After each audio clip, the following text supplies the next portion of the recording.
Now, I realize that I may have disturbed the ghost of your third president by mentioning him in the same speech as the Constitution of the European Union. If you can hear a rattling sound, it is Jefferson's shade clanking its chains, because how offensive can you be to the drafter of your sublime Constitution by mentioning it even in passing in the same speech as the one that we're having in Europe? You know, it wasn't I who first made that comparison. The comparison was made extraordinarily, bizarrely, by the father of the European Constitution. Now, do you know who I mean by Valéry Giscard d'Estaing? He was president of France and an enormously distinguished man. The dignity of the Élysée Palace still hangs about his shoulders in a way that makes you reluctant so much as to sneeze in his presence. And whenever I see him, I'm reminded of a line of Mallarmé that, describing a character as being si extraordinairement distingué, so extraordinarily distinguished that whenever I bid him bonjour, he makes me feel I'd said merde, and that's the effect that Giscard always had on me. Anyway, when he launched the process of drafting a constitution for Europe, he was unlimited in his self-regard. He said, "This is our Philadelphia moment." And then he went on to compare himself directly to Jefferson. Now, you can criticize that on so many grounds, the arrogance, the presumption, but how about this? The most obvious one of all, that Jefferson wasn't there in Philadelphia. He was, as Giscard might have been expected to know, at the time, ambassador to France. Or, you'll correct me if I'm wrong about this, right? And look at the difference. Look at the difference between the Constitution that your founders came up with and the Constitution that we are drafting now in Europe. Yours, with all 27 amendments, is 7,600 words. Ours, before any amendments, is 76,000 words. Yours is mainly about the freedom of the individual. Ours is mainly about the powers of the state. Your Declaration of Independence holds out the promise of life, liberty, and the pursuit of happiness. Our Charter of Fundamental Rights guarantees our entitlement to strike action, affordable housing, and free health care. In fact, you can see it right from the opening words. Your Constitution begins, "We the people." The foundational treaty of the European Union, the Treaty of Rome, begins, "His Majesty the King of the Belgians."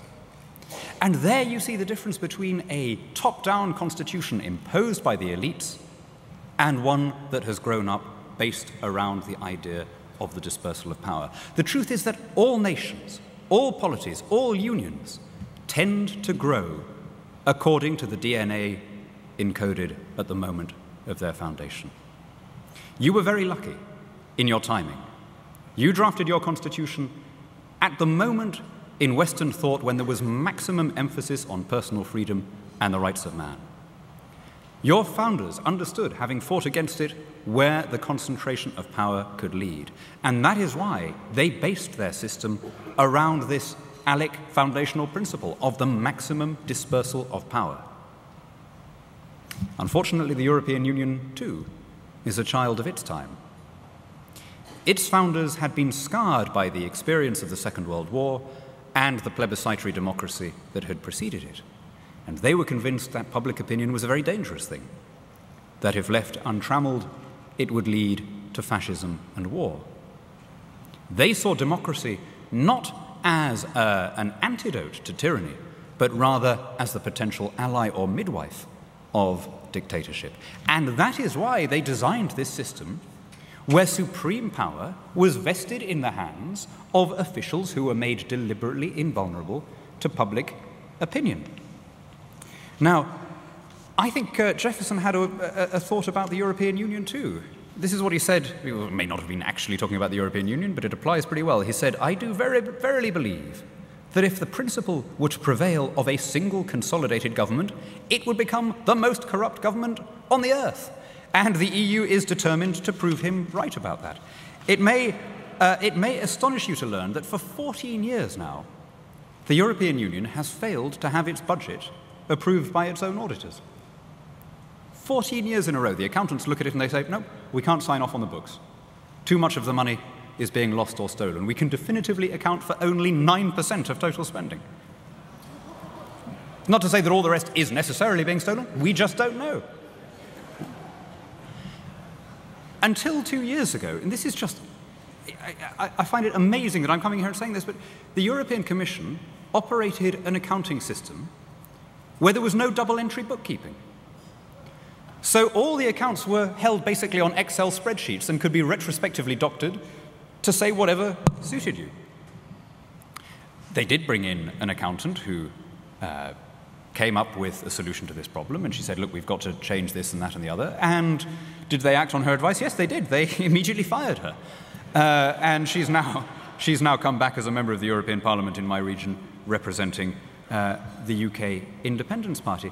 Now, look, I'm not here, I haven't come here just to pour scorn on the European Union. Well, I mean, I have slightly actually come here to pour scorn on the European Union, but that isn't my primary purpose, my friends, because the European Union, you'll be delighted to hear, is my problem, not your problem, right?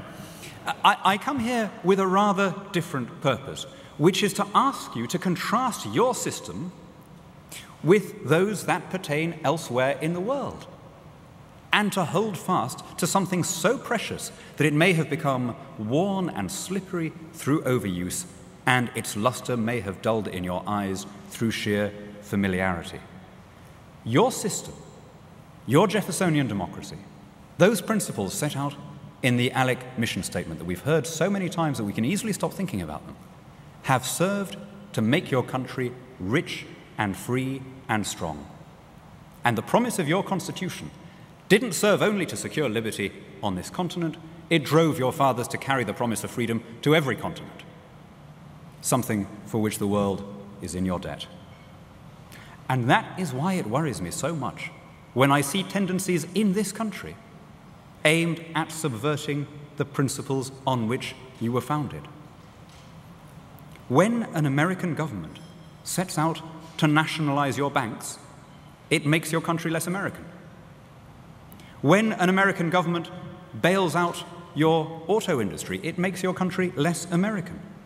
When an American government decrees these massive increases in public spending in the stimulus packages, it makes your country less American. When it socializes the economy in the name of climate change, it makes your country less American. When it moves towards a European style of social security, it makes your country less American.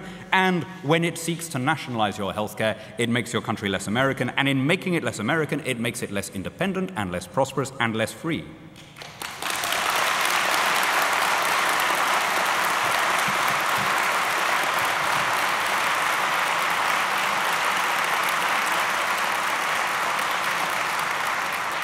Let me tell you about the realities of a national healthcare system. We've lived with one for 60 years in my country. And the first thing is that you are terrified of ending up in a national health hospital. 7,000 people died last year, 7,000 identified cases, heaven knows how many others, from afflictions that they picked up in hospital unrelated to the condition which they entered to have treated. Our hospitals are dirty places. They're places that you have to queue to get into. People frequently die while waiting for operations. Now look, these things can be easily anecdotal, right? Everyone can say, I had a good or a bad experience.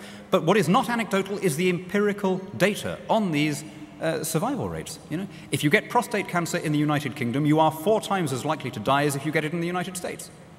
If you get breast cancer in the United Kingdom, your survival rate is 1/4 of what it is in the United States.